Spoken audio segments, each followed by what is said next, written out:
This episode is titled The Belly of the Beast. They never said which way they were going in. Oh, God. Ladies and gentlemen.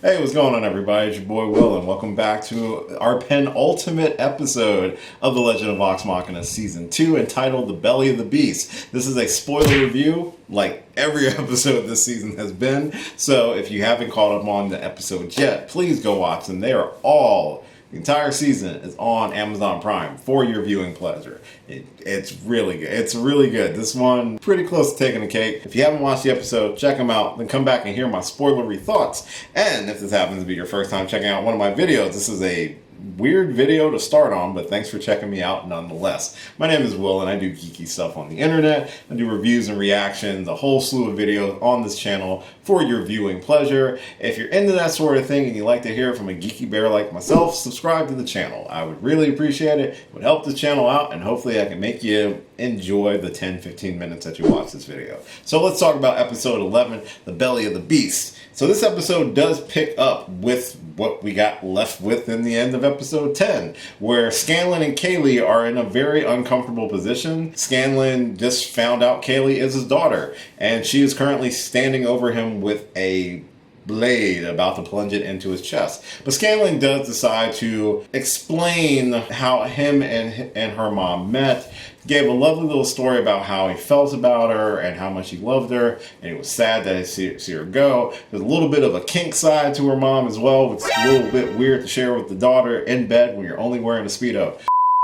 It's a very nice story.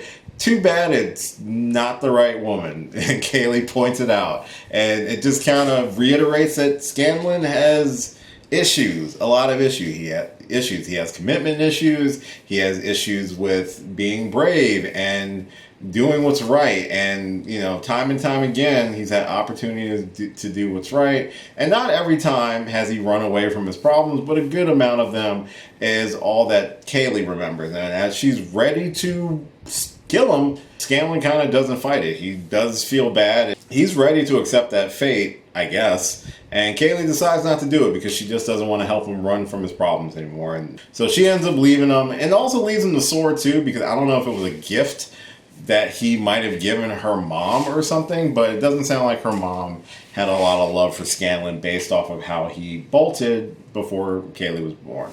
Deadbeat dads, what are you going to do?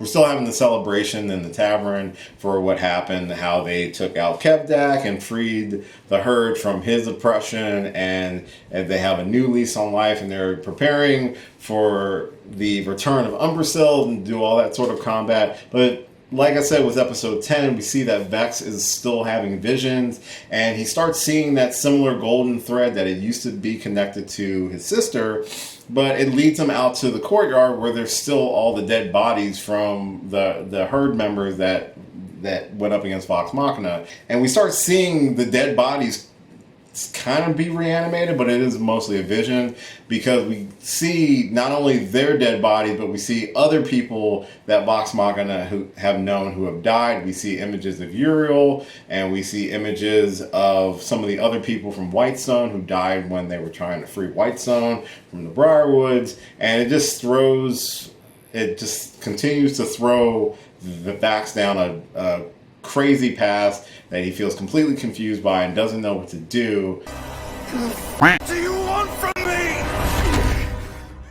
And he ends up talking to Scanlan about it a little bit, not necessarily in detail about what he's seen, but they both sort of start to realize that their decisions have consequences, and they shouldn't fear those consequences, and they need to start embracing those responsibility. It's a good little pep talk between the two of them. It's more so Scanlan kind of talking about his issues without going in depthly. It seemed to have a little bit of help to Vax's issues that he's having as well, which leads to the next day as they're starting to prepare more and more for Umbrasyl's return. Percy comes up with some sort of contraption that can try to trap Umbrasyl down on the ground in order to allow the members of Vox Machina and the herd of the Storm to do damage and hopefully kill and take out one of the members of the Chrome Conclave. We get to see the still confusion between Percy trying to be helpful, going in-depthly into the design of his device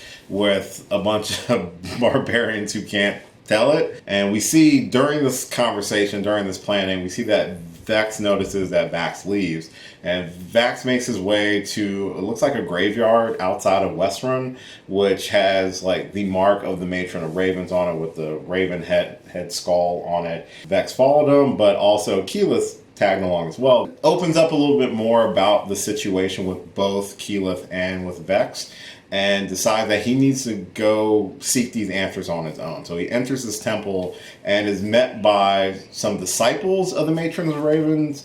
It seems like, I don't know if they're actually there or not because it's very hard to tell, but they lead him down to like an underground, I'm going to call it a bath, that looks like it's a bath of blood. He decides to walk in to and kind of takes a leap of faith into understanding more about this new life of his and the connection that he now has with the Matron of Ravens.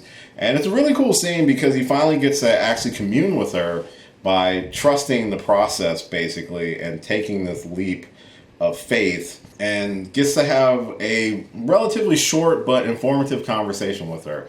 I don't remember the specifics, but a lot of it had to do about fate and death and why you shouldn't fear death and what is the actual purpose of the champion of the matron. The champion of the Matron of Raven's job is to protect the sanctity between life and death. Like, death is precious. It's the one thing that all people share, no matter who you are, what species you are, anything. Everyone shares the concept of death. And it shouldn't be feared. It gives life meaning, I think, is like, I'm paraphrasing a lot of this stuff. Protecting the sanctity between life and death. That is our cause. Your cause. When he donned the Deathwalker's ward, he's been touched by fate. He's been fate touched, I believe is the terminology that they used. So he has a different connection when it comes to life now.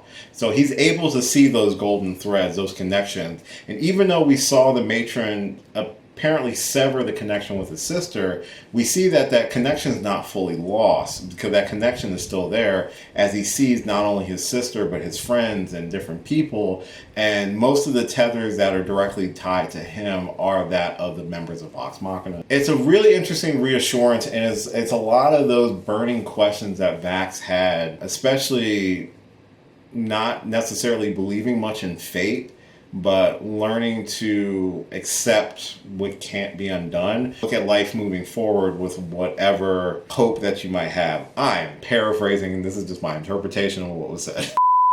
Once he has this communion with her, he seems to have a more positive outlook on the situation. He's definitely not as burdened as he's been for most of the season once he has this conversation. And it does surprise Keyleth and Vex when they see him walk out covered in blood. We were so worried about what the fuck. But yeah, they're able to kind of talk, and he gives them the lowdown on the Matron of Ravens. It seems like they're going to be working more closely together. He's not necessarily fearful of what's going to happen to him anymore. It's something else that the Matron does mention, is that she's been watching Vax'ildan for a long time. So this wasn't just random happenstance. This was fated for his ascension to becoming the new champion. And it's a nice way to kind of close out the struggle that Vax had been going through the entire season. It's a really cool moment in this much more chill first part of the episode, because the second half is definitely dominated by the Umberstill battle, and which leads into episode 12. While they're doing the planning and stuff, and like I mentioned in episode 10, like Percy's whole switch over to be a lot more comic relief in these more tense situations is really enjoyable, and we do see that more during their planning of the contraption and how to set things up. And they do get everything set up, but before they actually commence with the battle, Kaylee and the other group decide to leave, of course, because they're not really fighters.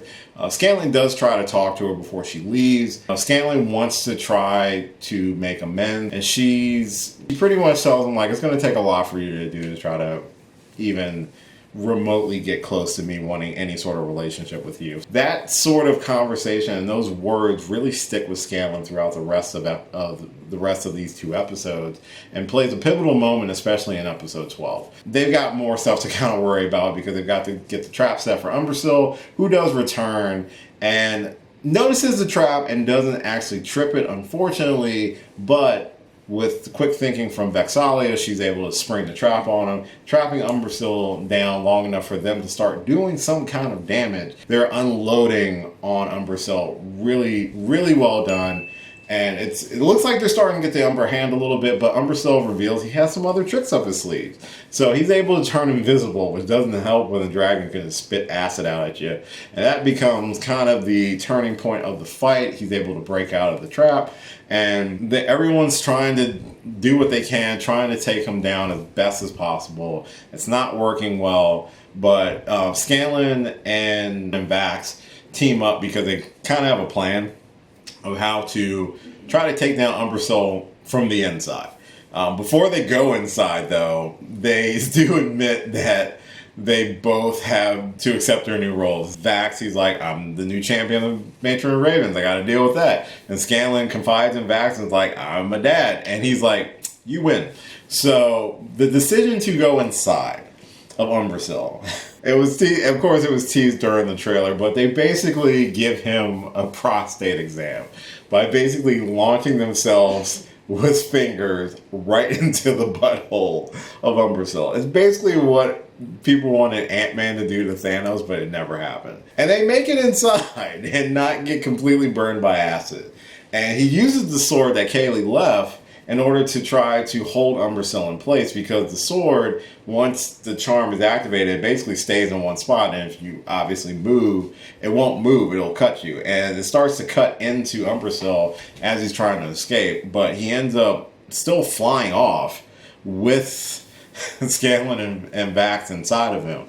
And Grog tries to stop him, tries to hold him down, uses the new axe he took from his uncle after he killed him to basically latch on, and takes off with Umbrasyl in the air. So you have Umbrasyl taking off with Scanlan and Vax inside of his stomach, that they went in through the anus, while Grog is holding on to dear life with a hook onto his back. And that's how episode 11 ends. So it leads right into episode 12, which I will talk about in the next video. But overall, this episode, definitely, you kind of got to watch 11 and 12 together. It's a lot of closure for certain characters, similar to how we got closure with Grog's story in episode 10. We got some closure with Vax and the Matron of Ravens, and how they have gotten to a better spot. Scanlan now having to deal with the fallout of the revelation of who Kaylee is and what that means for him and his character, and can he grow beyond just the surface level that he is, just the horny bard, because we saw seeds of that planted with his conversation with Kamal Giori back in episode 6, which is still a wonderful episode. This episode definitely serves as a perfect penultimate episode. We also see before Umbrasyl returns too, and I forgot this part, that he does have a more intense conversation with Thordak, and Thordak is definitely more obsessed with getting the tribute and the gold that he needs for whatever plan that he has. And Ripley is still with him up until this point, and is only really with him for resources while he claims he searches for power and the power of the vestiges. Because remember, Umbrasyl is still in possession of Mythgarver. So Thordak is definitely singular focus on his machination. Umbrasyl is more focused on getting the vestiges because of the power that they hold. And we haven't really seen much of Ryshan and Vorgal in this season, because it's really been Umbrasyl and Thordak as the primary two. But yeah, this all leads into the finale of episode 12, which I will talk about in the next video. I really did enjoy this episode. It was really fun. I like the fallout from the Kaylee situation. I like the acceptance or the understanding that Vax now has for the Matron of Ravens, which is just going to continue to help him level up, especially with this final episode. Solid episode, a solid penultimate episode. Let me know anything else I might have missed in this episode. I feel like I might have missed a few things, but definitely let me know what you think of the episode. Let me know what you think of the stories concluding for season 2. Let me know what you think of some of the character directions that we're seeing with some of the characters.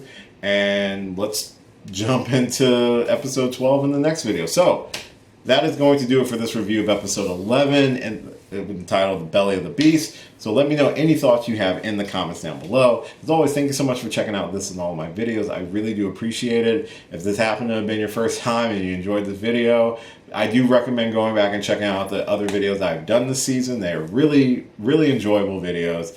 I don't mean to toot my own horn, but I do enjoy them, and I hope you do as well. And if you do enjoy them and you enjoyed this video, consider subscribing to the channel. It would really help me out. You can follow me on a lot of different social media platforms listed at the end of this video. If you follow me on different platforms and you subscribe here, you'll definitely be notified when I post new videos. Typically post weekly, so look forward to a lot more videos coming up. Like, share, subscribe, all that fun stuff. And as always, until next time, make sure you wipe, and I'll catch you later. It's because they went up through the anus, but you know, anyway, it's a bad joke. Bye. Hey, thanks for watching this video. If you did like this video, why not give me a thumbs up and share it with your friends? You can subscribe to the channel by clicking on my gorgeous little face right over there. You can follow me on all the various social media platforms right below. And last but certainly not least, if you've got a few extra minutes, why not check out one of the lovely videos floating right over here. Later.